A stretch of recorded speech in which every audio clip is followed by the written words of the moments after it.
Well, welcome back to our weekly series at the Refuge called Mental Health Mondays. We have really enjoyed this series. It has stirred up some good stuff, and we're getting good tangible tools, things to strengthen us and encourage us and help us last through this really significant collective trauma that we're all experiencing. We're all coming at it from different angles, but the truth is it's hard in so many different ways. So our favorite part is just hearing wisdom from people who are in the trenches as therapists and hold space for hard things and help us. And so today we have with us a new friend of the Refuge, Lauren Scott. And so we met Lauren through our friend Ellen Hartouian, who you heard I think it was week 2. Mm-hmm.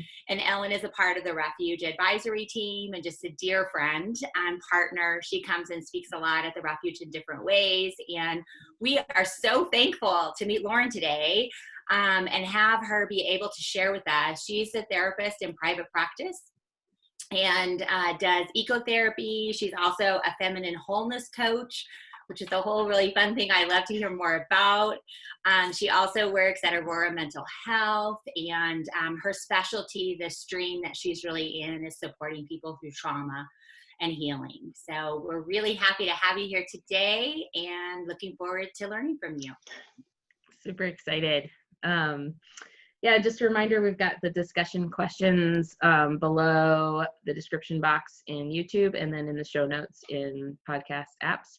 And yeah, would really encourage you to take some time to think through those by yourself or with someone else. And we're talking about somehow finding a way to process some of those this summer. So we'll keep you posted. But yeah, I think it'd be good to have ways to digest that content. So really looking forward to what you have to share, Lauren. And yeah, take it away.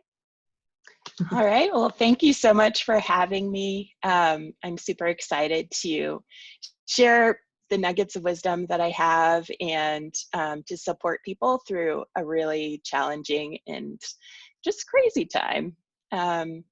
So today I wanted to share a little bit about what I've learned about embodiment, like connecting in with my body and how that's been able to support me through trauma and supporting me through like times like now of just like being really overwhelmed and stressed.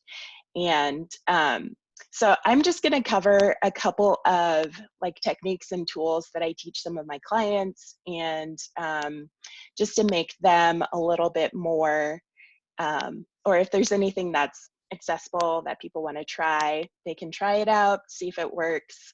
And a lot of like movement practices have been really helpful for me. Like I love to dance and I love to, that's been one way that I've been able to just connect in with what I'm actually feeling and to be able to process that and to integrate it into my life. And so the first thing that I just wanted to touch on was learning to listen to the language of your body.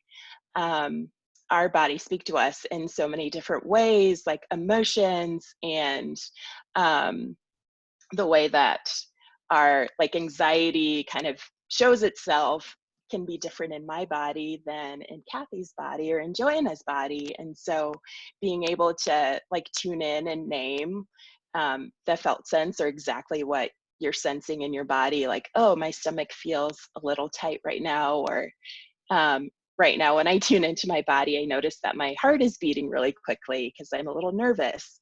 And even just being able to name those things can be helpful to move from a state of like, oh, I'm really overwhelmed or I don't know what's going on, to like, okay, I can be present in this moment and I can be okay in this moment.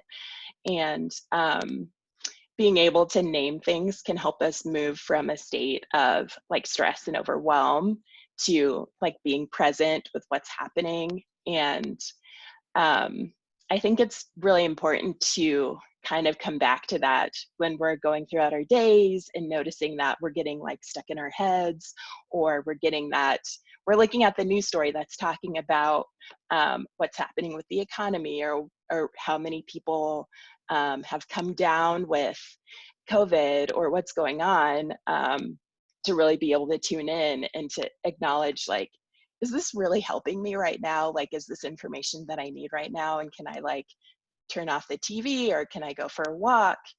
And there's so many times where we just need to like tune in to ourselves first to like know what to do, and then we can kind of act from that place, like, okay, here's what I need to calm down, like I just really need to go for a run, or I really just need to talk to a friend.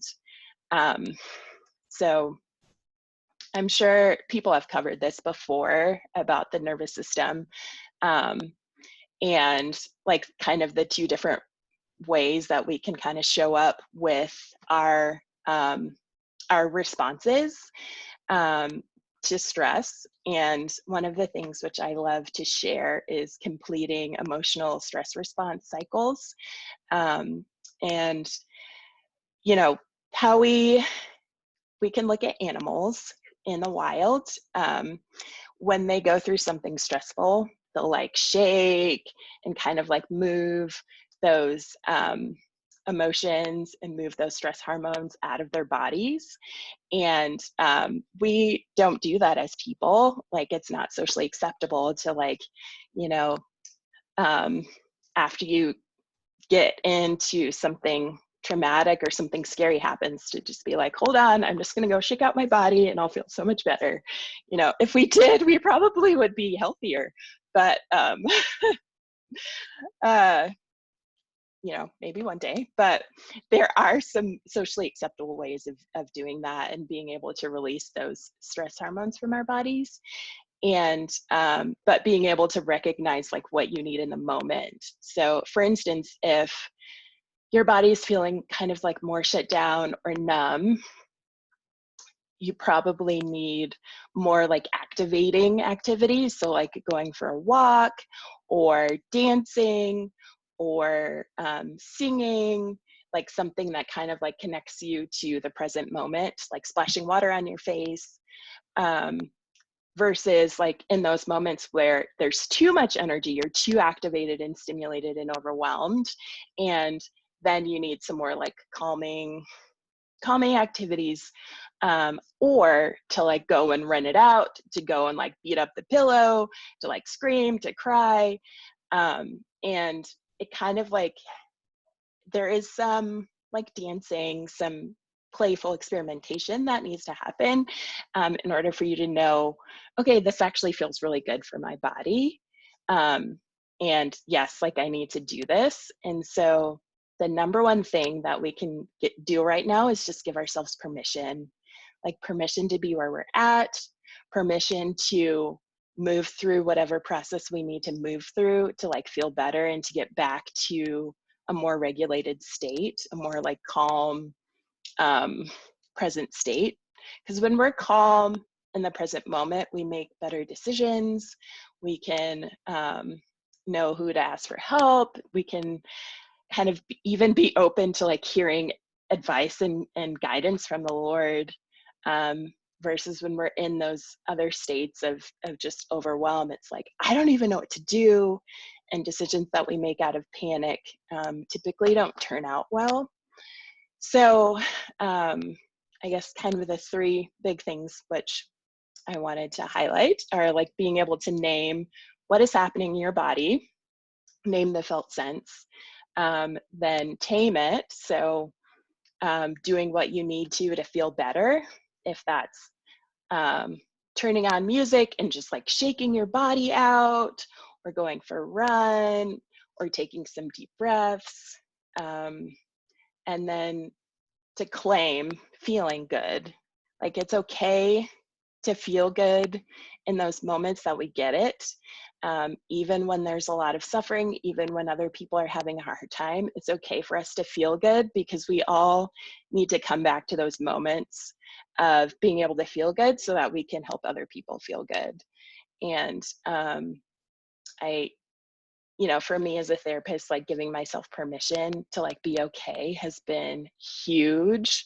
And I think a lot of us who are compassionate and empathetic people, we get overwhelmed when other people are hurting. And so to even just give ourselves permission to like, it's okay for me to feel good right now, is huge. So yeah, like permission, celebration, those are really important things to remember. And when we have those moments where things are okay, to like actually allow ourselves to enjoy it, to enjoy the moments that feel good. If it's like eating a strawberry, or if it's like talking with a friend, as much as we can have those little moments and then string those little moments together, and that can really help us to not be totally overwhelmed by everything that's going on. So yeah, that's pretty much all that's coming to me right now. That's so good. Thank you, Lauren. Let me switch back here. There we go. Yeah, I think that we're so disembodied as a culture. You know, we just like run and run and run. And now that we're stuck in our houses, we just sit and, you know, watch TV. And, but yeah, just that like intuitive, like connecting to what is my body saying. And I'm like watching the news all the time because I try to get out, you know, information about what's going on to people. And it was just a good reminder for me personally to like check in with my body before, and like, do I really need to watch another video right now? is it, you know, going to help anyone or help myself? And what is this doing to my body to ingest all this material? And it might be fine, but it might be time to go for a walk. So yeah, that was really, really helpful. Yeah, this is exactly why I like Mental Health Mondays, because it's like a powerful truth packed into this little container. And so just taking what you shared about the embodiment and noticing what's going on and doing something to move it through, to move the feelings through, is so significant. And we need the reminder, like it's not natural. And my therapist is an outdoor therapist also. And so we do things outside. And so one of the number one things she said is anytime you can somehow touch the earth, and if possible, lay down on the ground. And because all the nerve endings that are in your body then get activated in a good way. And so I did this recently, and it was so powerful because it was really windy. And there was all this like flutter in the trees and all this like flashes of light and chaos that really embodied kind of what we're doing right now in the world. And I felt anchored to the ground. And I felt something really solid and healing in the middle of it. And then you have a tangible reminder of it. You know, I can remember that moment, and I can kind of let my body go back to it. So thank you. Yeah, that's beautiful. And I love I did some gardening last week, and my mom was wearing gloves, and I was like, no, get me in the dirt. Like, I want to feel it. I want to smell it. And it was so grounding. Yeah. Yeah, so powerful. So we thank you for being here. We're really grateful. We look forward to learning from you again in some other ways. My wheels are spinning. And so one of the things that Refuge loves to do is create opportunities for healing, for learning, for growing, for transformation, and making those things tangible. So look forward to that just in general in this upcoming season. Those of you who are listening or watching, we want to keep creating those spaces in the middle of COVID in creative ways. And so it does give us the ability to do some of these things in different ways that people can access. So we're brainstorming here, and we've got some good ideas. But our hope is, please do the questions if you can. They're awesome. Joe, you do a phenomenal job of pulling those together. They're really good. I was just glancing at them last night, and they're excellent. And the one thing I hope for all of us this week is that we have a moment where we notice what's going on inside, and we actually do something with it. Like we stop and we feel it, and we get into our body and let that be, and kind of roll with it and do whatever direction we need to go with to move it through and to experience some healing in that direction. So thanks for watching and listening. We're glad you're here. that song, Shake It Out, just popped into my head. So if that helps you remember this week, just like let that song get in your head and shake it out. So anyways, all right. Thanks, friends. Have a great day.